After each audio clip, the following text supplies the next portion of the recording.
Thank you very much, Arshad. I need the slides. I have the unenviable task of summarizing what happened during the day, not just the sessions that you saw earlier. So, as I introduced, I chair the IEA's Committee on Energy Research and Technology. My day job is Director responsible for Science and Innovation at the Department for Energy in the UK. It was a great day. Thank you very much to Canada and IEA for organizing such a wonderful, inspiring day. Great stories, lots of progress all around. We heard early in the morning that energy innovation is now motivated by broader ranges of factors. Previously, decarbonization and affordability were key, but lately, as we all heard, energy security and competitiveness is a driving force behind most of the work that we've heard of today. We also heard from a lot of speakers the requirements for progress, policy certainty, availability of funding, maximizing use of digitalization and AI, data availability, and minerals and energy as also critical factors of a future new economy. We also heard that new technologies can create new national sectors and change trade balances, but we also heard that it's not fast, it can take time. We heard that while innovation spending from public sector continues to rise, it is way lower than the 1980s levels. And we also heard that even though we saw private investments in 2023 as quite significantly higher than previous years, it has come down since, which has a significant impact on the objectives that we are trying to achieve. Throughout, from the contributors as well as keynote speakers, we heard that enabling actions such as robust market signals, which is related to policy, new standards, regulatory innovation, and consistent support from low technology readiness level to high technology readiness levels are really, really key aspects to make progress. So looking at all that, my reflections on those sessions is that data is really, really important, and IEA does a stellar job of curating, disseminating quite a lot of insights and capabilities related to energy, and they could do more so that collaboration drives more innovative and impactful policies underpinned by great evidence. Next, we heard about races to first, some inspiring stories of some great advances from 4 technology areas. Some of them are almost ready to meet the criteria IEA has set for winning the races, such as the CDR project that we heard about.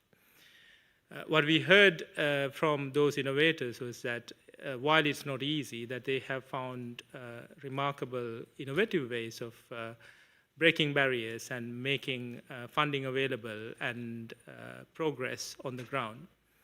Some of the major plants which are taking place, spades on the ground, are pre-commercial, and we expect the progress to advance quite rapidly. It was clear that policy really matters. Those were the words that some of the colleagues mentioned. And we also heard that even for pre-commercial successes, offtake agreements are key.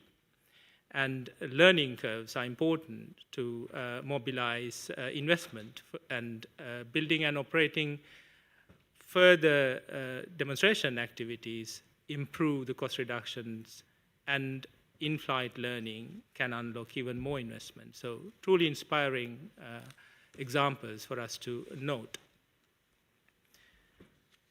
The last session, I won't go into the detail of that because it's fresh in your minds. It's truly inspiring to hear from a Ukrainian minister, and it's remarkable to see the resilience they show and the innovative spirit that they show as well, against all odds, and a lot for us to learn from.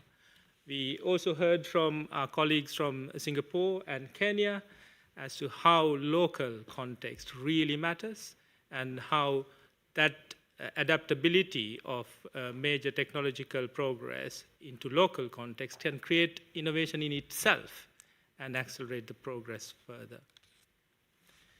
The three parallel sessions that some of you may have not had the opportunity to take part. The first one was on AI, and that was concentrated on how AI can boost energy technology innovation. That was a very rich discussion. I had the opportunity to listen in, and there were 5 key takeaways from that session. Colleagues discussed in detail how better data sets for training can drive progress, the requirement for standardization, while there was caution related to a rigid standardization, integration, such as into models, and ensuring a sustainable supply chain are really key. While the discussion was sort of driven towards AI's role in energy innovation, colleagues also highlighted the need for modernizing the grid for the energy needs for AI as well. The next session was carbon dioxide removal, and that was again a rich discussion, as I heard. And from a very nascent sector, not so long ago, perhaps 5, 6 years ago, carbon dioxide removal has come a long way, and proven technology is now raising funds and substantial demonstration projects taking place on the ground, as I mentioned earlier about the 500 kiloton project. So multiple technologies again now exist. However, the message is that one size doesn't fit all. So therefore, it's important to ensure that core benefits associated with these technologies can be realized in an inclusive way. Today's leading countries, many in G7, can stand to benefit from carbon dioxide removal technologies and innovation associated with it, and the wider benefits emanating from that, but other sectors, other countries are catching up as well. To capitalize across the board, innovative procurement aspects, creating better standards, creating more demand through policy, and having accepted testing and verification is also really important. Lastly, the third session was on battery mineral resilience. Again, colleagues covered all aspects associated with them. Fundamentally, they focus on battery chemistry, recycling, reuse, mineral extraction in new places, and they all have interdependencies as to how to drive progress. We heard in the morning about lithium extraction, some aspects of solid-state batteries, for example. And these are rapid advancing areas. And one thing which stayed in my mind is that just like we talk about security of supply from supply end, security of demand drives market action quite rapidly. It's a really key thing. And for security of demand to be taking place, policy incentives are really, really important. It's one of the main points which came through that. Governments can help mitigate these risks through advanced planning, investment in skills, research, and education, and international partnerships as well. So that kind of covers the 3 sessions that some of you may have missed. So that sums up everything. We heard a lot about technologies and Blue Jays today. I must mention that. And we heard a lot about SMRs, and it's really interesting to see the interest in new nuclear technologies coming through. We also heard about CDRs a lot, critical minerals, as I've just covered, AI, but we didn't hear much about conventional technologies as we see them now, it appears, like solar, like renewables, like grid technologies. Throughout the day, I was listening intently, but there was some mentions of those. Some of those aspects were not that in detail in people's minds. But I do wonder, though, when it comes to decarbonization and opportunities for the future, there is a lot more to be gained in those sectors as well, and those are aspects we should not forget. And in that spirit, I think all of you could take part in IEA's work on future innovation.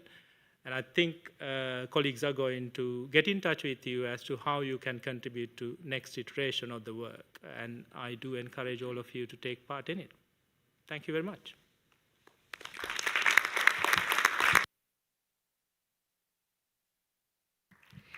Thank you. Next we have Timur Gul. Yeah, thank you. I just wanted to come in very briefly and thank first and foremost Damitha for the excellent readout.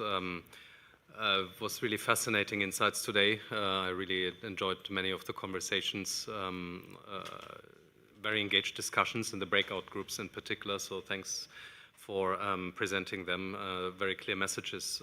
I think, as I said in the beginning of today, the intention, broadly speaking, of this Energy Innovation Forum from our perspective and from our friends at the Canadian government was to give the broader, wider innovation ecosystem a voice with us for our work at the International Energy Agency, as well as with governments. And I think this has been incredibly successful, at least from where I'm sitting. We learned a lot from all of you. The positive spirit is very tangible in a way, no? That is transpiring. I learned a lot on how racing works, no? in Kenya, for example, and how this is much more important than the Blue Jays.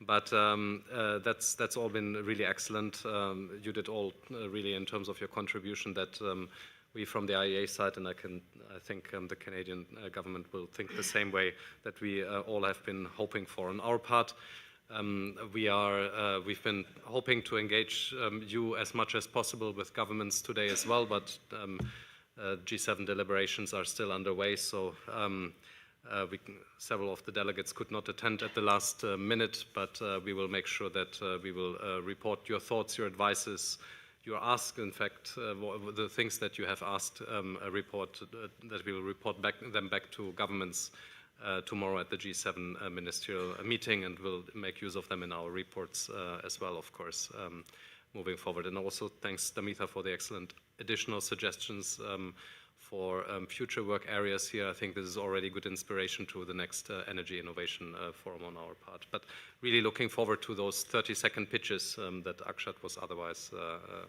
mentioning. Thank you. Thank you. So yeah, now we have about half hour and would love to hear 30-second pitches on either three of the questions that are there on the slide, or any demands that you have of G7 countries or of the IEA. Who wants to go first? Yeah, David Hart from Council on Foreign Relations. So I want to say that this is the real COP. Tell those ministers that this is where solutions are going to come from, that if they would spend as much time on energy innovation as they spend on diplomacy, the payoffs would be immense. I realize I'm preaching to the converted. I've been a member of the Church of Innovation for a long time, but there's no reason to give up the faith. In fact, I think the church is growing. And to the IEA, just keep up the pressure. What you're doing is extremely important. Giving visibility to this. The future doesn't really have the same kind of constituents as the present has. So thank you for your work.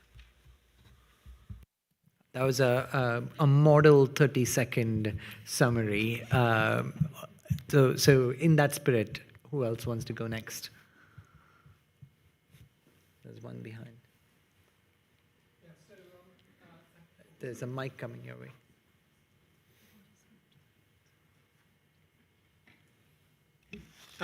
Thank you for everything today. I heard a lot about development of new technologies. Tell us who you are.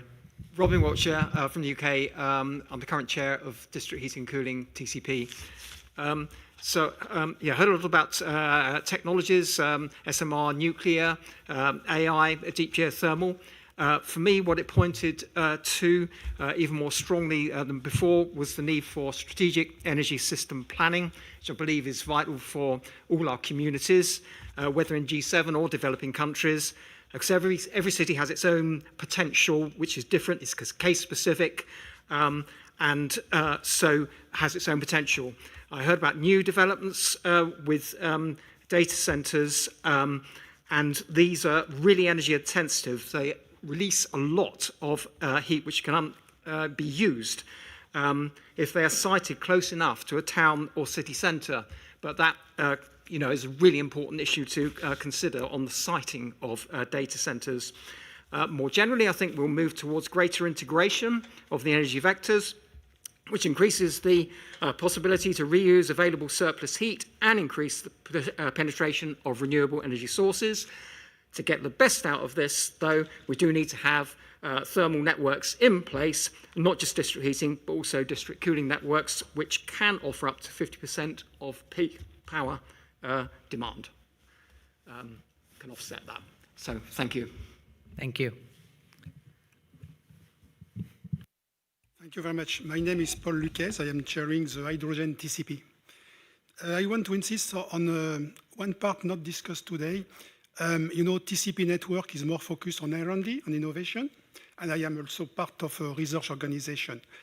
I am a little concerned at the policy level, as a policymaker, by the, how can I say that, the fake news, the non-science-based decision, And I want to insist on this fact. Maybe it's not a message for the G7, but maybe we have to reinforce our approach. And AI is a very fantastic tool, but it could be also a dark side of the AI. And it can reinforce this aspect of... so I will convey a message to IEA, maybe not to G7, but to say that we have to reinforce this fact-based approach, science-based approach, and maybe we could have some idea and within the TCP network and the IEA, and maybe, of course, to insist on the importance of R&D, of course, which is part of innovation. And it's my main message in 30 seconds. I think it's worthy to submit to ministers too. I really do. Evidence-based policymaking is key at this juncture. I think you can't have innovation without science, and so otherwise we are all making unicorns. Next, who wants to go next? We've got one there. Today I've learned that the new long term is 6 months. So therefore I propose to add another race to first to the IEA Innovation Framework, a race to first for the governments. So a race to first on innovation in energy regulation. If you look on all these race to first, you really have to speed up innovation in the energy regulation to execute all other races in time. So there's a need to share more best practice examples globally. For example, how AI could accelerate the permitting processes for infrastructure projects and further. Thank you. So in answer to the first question, both energy innovation and digital transformation are happening at a pace that we haven't seen in our lifetime. I'm struck from all the conversations today just how important electricity infrastructure is to both of them, and just the reinforcing that piece about the grid and the work that needs to happen to build out a reliable and resilient grid. At the same time, we've been talking a lot today about technology, innovation, infrastructure, but people have to be at the center of that, and it's critical in order to meet both the electricity and the digital opportunities that we have, that we are skilling the next generation of the workforce, both in these new energy technologies, as well as being able to compete in an AI economy. And this is across all of our countries. So I think that's a fundamental piece for us to take forward. Thank you. Thank you, Torben Norgard of Maersk Mc-Kinney Møller Center for Zero Carbon Shipping. First, a reflection from echoing the gentleman from over there. It's been a pleasure to be part of this dialogue. This is what the COP should be, data-driven, science-based, So keep it up, IEA. Pleasure to be part of this. Now, this is a warm-up for the G7 meeting tomorrow. So in terms of what, as a suggestion, what to take forward, I think it's quite clear from the discussion. There are several things, but what stands out to me is that the G7 has, given the current developments in the world where there seems to be more sort of fragmentation in terms of how energy systems are developing and how innovation is developing. But we recognize, being data-driven and science-based, that size matters and complexity will increase. So a call out for the G7 tomorrow to take the opportunity to build a alliance and work on that to implement standards, but also financing and funding structures that allows us to accelerate the development through this valley of death that we have talked about so many times today. The G7 really represents an opportunity to bring that forward, and I think that's one of the things that will come from this. Thank you. Thank you. Thank you, Matti Malkamäki from Highcommit. First of all, thank you for the really, really good day. I mean, I really like this, and I want to participate also in the future for this kind of stuff. Related to what to do in the next 12 months, I think when I have a look on the 18 races to first that IEA has put out, I can see that there's the same stuff that we are seeing everywhere in the media, so that the carbon equals to CO2. And for a company like us and for the other companies like us that are actually capturing the carbon in a solid form, that is just wrong. So we would like to have that way that the races to first or this kind of methodologies or measures that we are following would also include somehow the solid carbon possibilities, so that when we are capturing solid carbon from, say, natural gas or from biomass, and then can utilize that for making some new products like graphite in our case. The second part that I also already mentioned is the regulation part. So we have ISO. ISO is making great standards and so forth, but unfortunately the politicians are thinking that sometimes they are better than the engineers on making the standards and the regulation. And I think that for IEA, it should be somehow a good way for recognizing this kind of international loopholes that we have, for example, in the low carbon hydrogen regulation all over in the world. Because if we cannot have like a joint technology neutral way for making the international trade on these products that we for example can make with the hydrogen, then that hinders the whole development for this part. Thanks. Thank you. Rosalind? Sorry, the microphone is also getting a bit tired. Now, let me first thank in particular IEA and our Canadian hosts, but also everybody for a really inspiring day today. I think, you know, we are all in agreement we need to harness the opportunities of digitalization and artificial intelligence. One thing that I was personally missing from the discussion was the need of continuing innovation in efficiency across the entire energy value chain, including also for data centers. It's very clear that efficiency contributes to the objectives we heard today: competitiveness, affordability, security, and also efficiency will help us with the problems we have in many countries with respect to grid congestion, for example. So let me thank the IEA also for the very important contribution that also IEA makes to the European Commission, for also making the European Commission a science-based policymaker, which I think is very good that it was mentioned, because that's what we are also from the EU side very much committed to. And I really think these fora are extremely important because it underscores the importance of continued collaboration across governments, across sectors, to really make sure that we keep on developing new innovative solutions that do not exist yet, and at the same time that we make sure that we deploy and scale up and bring to the market the innovative solutions that are already there. So big thank you, and yeah, very inspirational. Thank you. Yes, Johanna Mossberg. I'm the chair of the IETS TCP, that's Industrial Energy Related Technologies and Systems. I would like to first thank you to the IEA for bringing together such a forum for international collaboration. As a TCP, this day has been really fruitful. but I'm also grateful in the other collaboration that we do every day back home. Because I think that now we can see that when we have barriers to innovation by putting up trade barriers or barriers to international agreements and so on, those types of arenas that we create here, but also every day at home, are really, really important, because you can say that steal and improve is a good business strategy. Here we believe in share to improve. And I think that we have seen a lot of examples, not least by this latest session today, where we can leapfrog innovation by sharing the knowledge and science forefront where we stand with each other. So I just wanted to highlight the importance of continuing with these arenas for international collaboration in order to speed up implementation.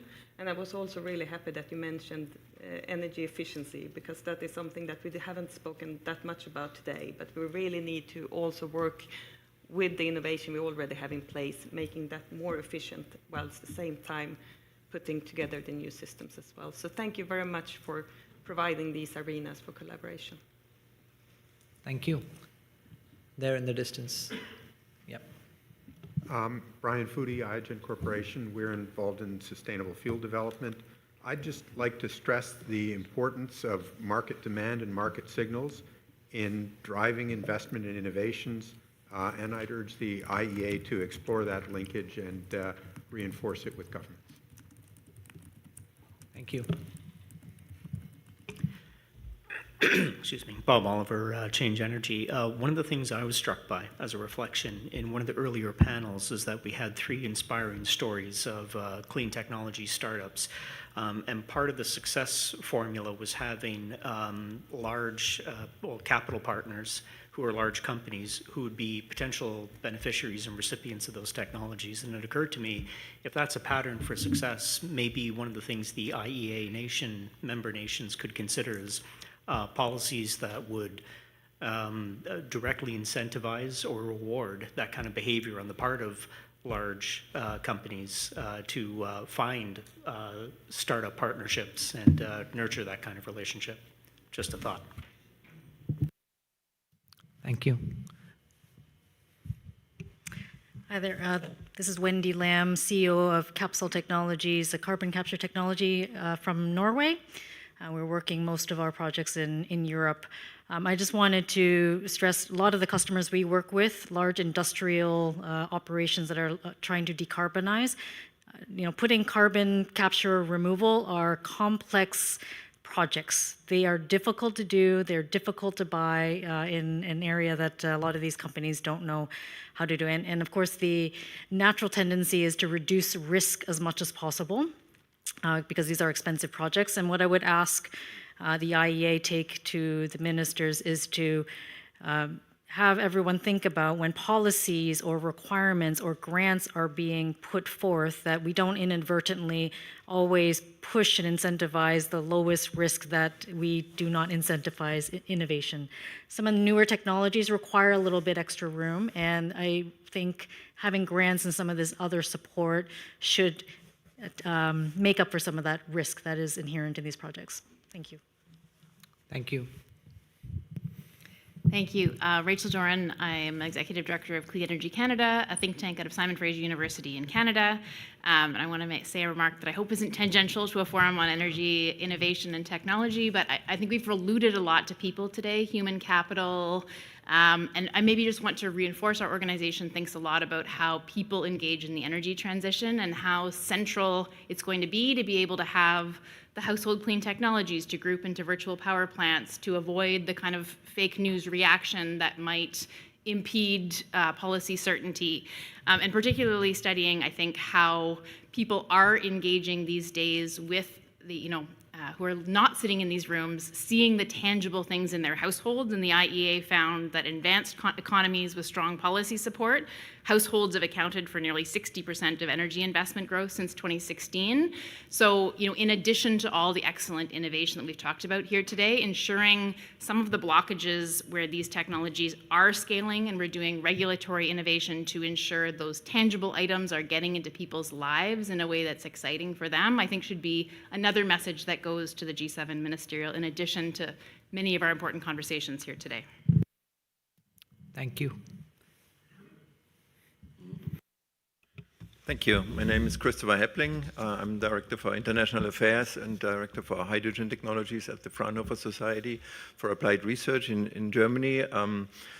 We have heard a lot about technologies today and sectors, and I would like just to emphasize the value of thinking in integrated energy systems, because we have always both molecules and electrons, and by a proper energy system analysis and modeling, it comes out that flexibility options are very important and very valuable. And it turns out that if we increase volatile energy production by solar and wind, baseload power is more in the way than doing anything good. So that I just want to make sure that we think beyond silos and always have the overall system aspect in mind. And for example, electrolyzers in the distribution grid make a very valuable contribution also to as a flexibility option as well to level out the frequency of decentralized energy systems. Thank you. Thank you. Yes, thank you. I'm Vita, co-founder, CEO of TerraFixing. We're a director capture startup based out of Ottawa, doing carbon capture specifically for the cold. Really appreciate the invitation today to give some comments or feedback from a startup's perspective. A couple of helpful messages to take forward to G7 meeting tomorrow from my perspective. I would really encourage the ministers to make it a priority to develop these policy frameworks that create demand certainty for carbon removal. I know Brian was just mentioning this beside me, but beyond funding the innovation, governments can be quite more bold in establishing these long-term market mechanisms, especially between countries, to signal that there will be a very large and reliable carbon market in the future. So that would be point one. A second one, and this was brought up by Naeem Merchant from Carbon Removal Canada in session 4, and that was federal certification schemes specifically for carbon removal. So this idea of bringing together ISO or ASTM standards to levelize or to make equal these kind of carbon removals. And this would be very catalytic across the board, because a government like Canada, who said that they're going to put forth $10 million in carbon removal procurement, if they say, okay, we're going to recognize companies that are able to deliver carbon removal under these standards, and then a startup like us can get that certification and say, hey, we're able to deliver under these standards, then it would make a buyer more readily available to come and make a purchase from us, offtake agreements and investments. So that's point number 2, the federal certifications. And then the third one, a little bit to Wendy's point from Capsol, more funding for first-of-a-kind projects. We have NRCan that is doing a great job for the early stage R&D. Then we've got Canada Growth Fund, for example, that's able to fund these larger developments for when you're at commercialization. But there's this missing middle. And we had SDTC in the past, it's coming back up now, but to be able to have this fund that accepts a little bit more risk would be very catalytic in the space. Thank you. Thank you. Actually, just on that point, on the SDTC side, it also accepted capital risk, which a lot of the programs do not accept right now. So for the capital of that first-of-a-kind plant, a lot of the programs do not. But I guess that, to take a little bit more off that, we're seeing the pace of innovation move so much faster than I have ever seen it move before in this space, and it's wonderful to see. I'm hoping that we can, the message that I would hope to carry forward would be, we need to see the policy and incentives structures that are put in place to keep pace with that innovation. It must be simple, must be clear, it must be technologically inclusive, so that we are capturing a wide catchment area, because we don't know what's happening tomorrow and what new battery chemistry is going to power our cell phones or our cities. So it needs to be technologically inclusive, and it needs to be simple enough to be bankable, so that we can attract the private capital to actually fund these innovations for actual full commercial. So that would be the message. It needs to be bankable, it needs to be simple, and it needs to be clear to include all those technologies and carry them forward. Thank you. We have one over there, and then, Scott Volk with the Clean Resource Innovation Network here in Canada. I'd like to kind of second or third kind of all the comments about efficiency and how important efficiency is in having big, meaningful magnitudes in emissions reductions. And I kind of want to acknowledge we spent a lot of time on alternative forms of energy, which is great here because the world needs all forms of energy. But we didn't spend much time on the innovation in the conventional energy sector as well. And when you're talking about like minor improvements in efficiency, the magnitudes of improvement are just so huge when we're talking about emissions reductions and performance. So I kind of like to flag that in general, that innovation happens in all forms of energy, including the conventional sector, and that there's opportunities for major magnitudes of emissions reductions if we focus on some innovation in the conventional sectors as well. That's great. If there are more, three over there. Okay. Hi, Shata Clavering from the Loss and Climate Institute, University of Toronto. I just want to double down on the comment over there on the communities.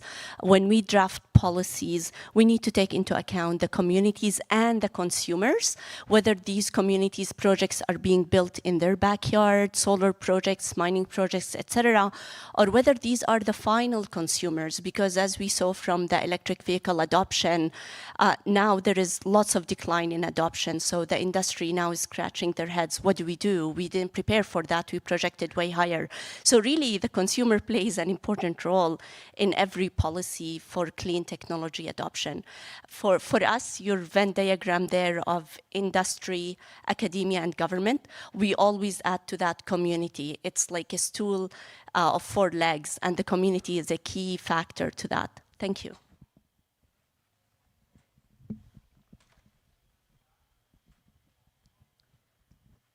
Hello, Sarah Jordan, professor at McGill University. I was listening and observing a lot of different things. One thing that comes to mind, if I see what is moving faster than expected, we all know that AI is changing everything at a blistering pace. So in my field, we have started to use computer vision and Earth observation, and even in my lab, to vastly change the way that we understand the sustainability of systems and energy infrastructure in particular.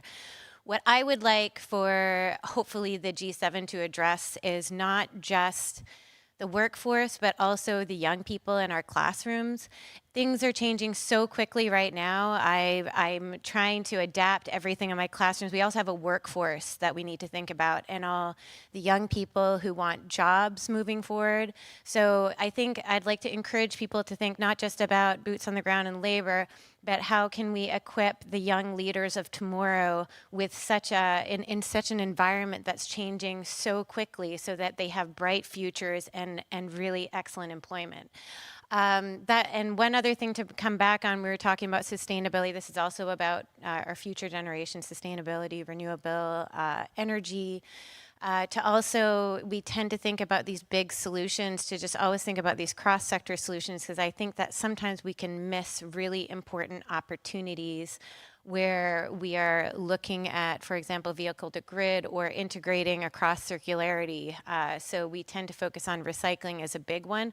There's opportunities across supply chains that we need to be thinking about. So that's the second part. And thank you so much for inviting us all to the table. Wonderful discussion today and really inspiring presentation. So thank you to all of you. Thank you. My name is Andrew Jones. I'm the CEO and founder of a company called Carba that does carbon dioxide removal, and we combine that with landfills and mines to do remediation activities.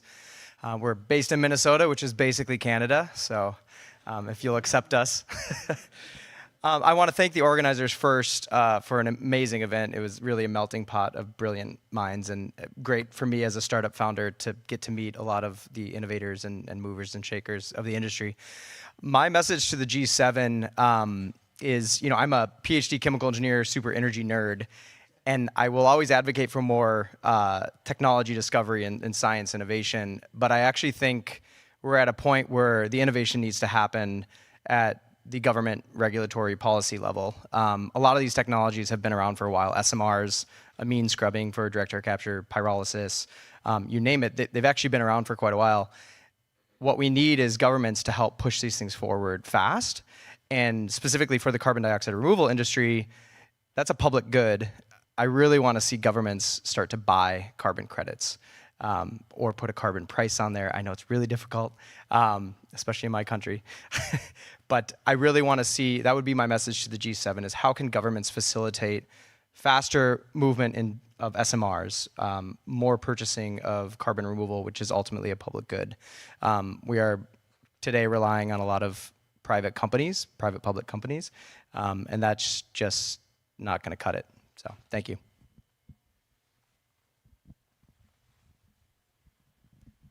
Thank you. Hi, my name is Cedric Fritsch, representing Kraftblock, a thermal energy storage company. And I think we have a long list of challenges for the G7, mostly, as per usual, related to regulation or grids.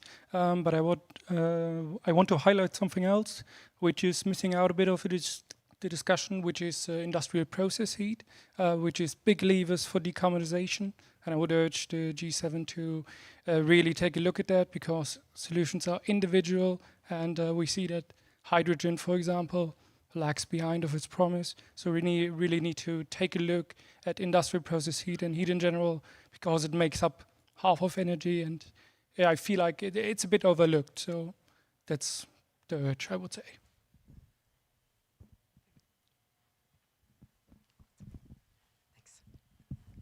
Hi, my name's Sasha Wilson. I'm a professor at the University of Alberta.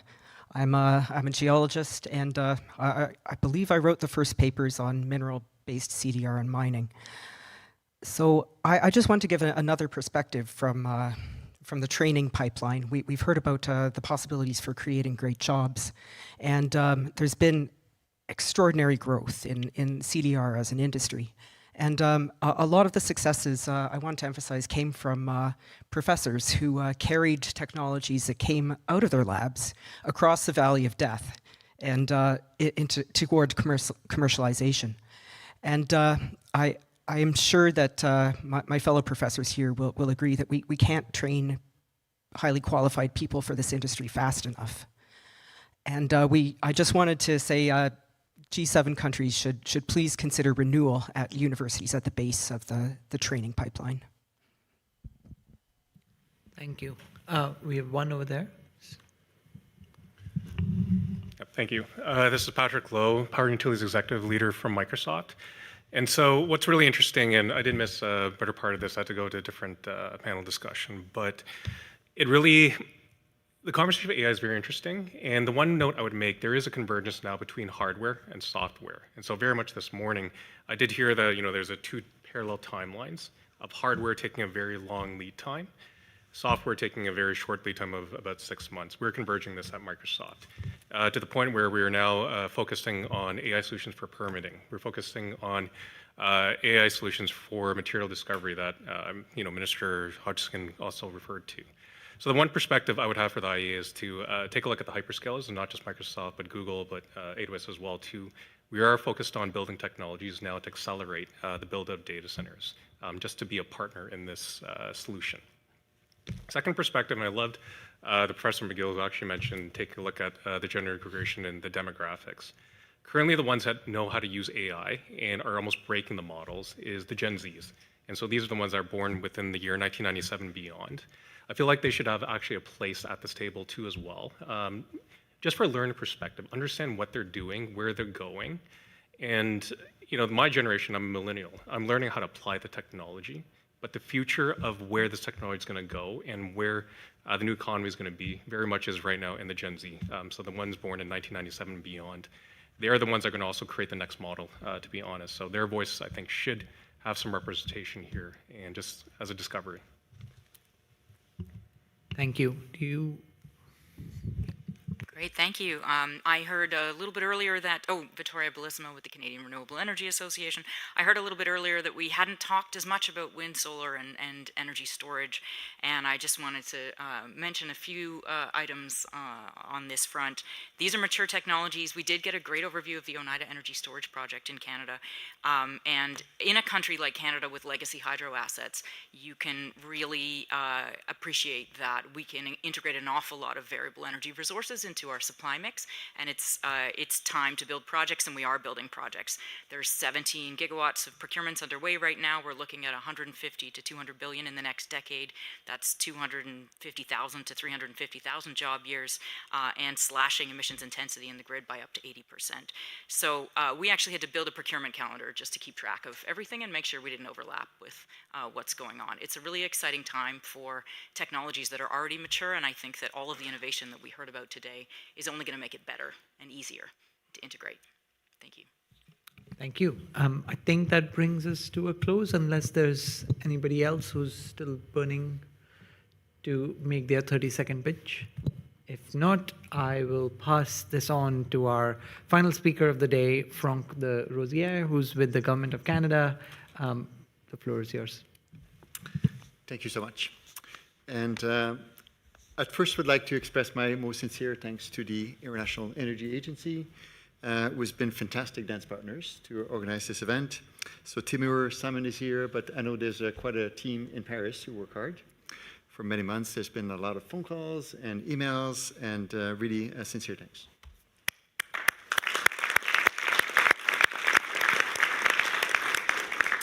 I also would like to take a moment to acknowledge the Natural Resources Canada team. You see a lot of people running around and troubleshooting, so if those colleagues could stand up and be recognized. Maybe they're working on the reception now.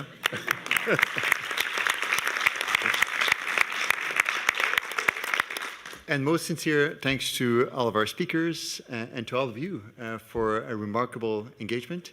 Seeing all of you still in the ninth inning, did I say it? Still going on strong and volunteer ideas, and your perspective is really refreshing. We're in a period where geopolitical conflicts and tough news are ever so present, it seems, at every newscast, and there's plenty of reasons for us to be concerned and worried. But I must say, listening to our conversation today, I feel that my spirit is uplifted, and I really have a sense of optimism and confidence that we can do this together.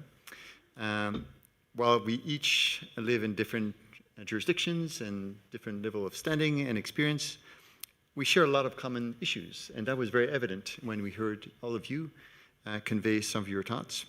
And after all, we live on the same planet, right? We share the same planet, so we shouldn't be that surprised as fellow residents of this beautiful planet that we have things in common, and we ought to work at it together to address those. And that is the challenge that our G7 ministers will be tackling in the next couple of days. I've been in touch with our deputies and minister again throughout the day. I must say we're feeling quite confident that this will be a productive one. I'll let you be the judge of that. So there'll be a number of statements being issued, announcements as well. So I'll let you pay attention to that. And we also know that Dr. Birol will be sharing those takeaways.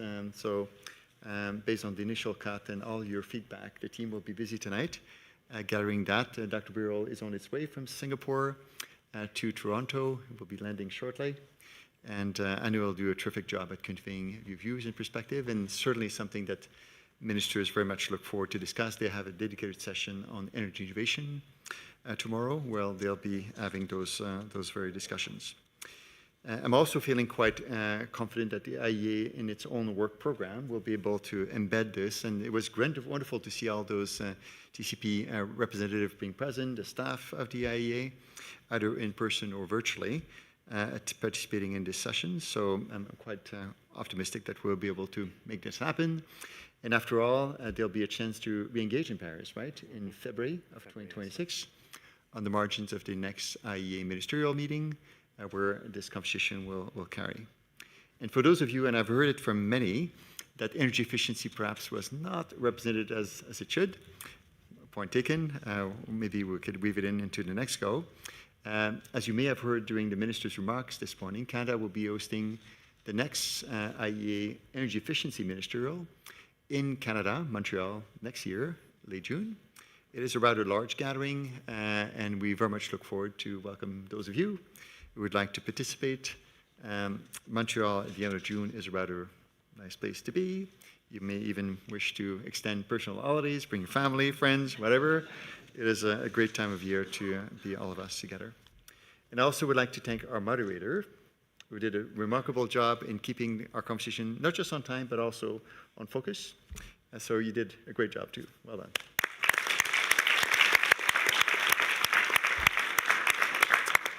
So on this, I would invite all of you to carry the conversation next door, where we have a friendly reception, little crackers here and there, and drinks, and look forward to pursue our dialogue. À bientôt.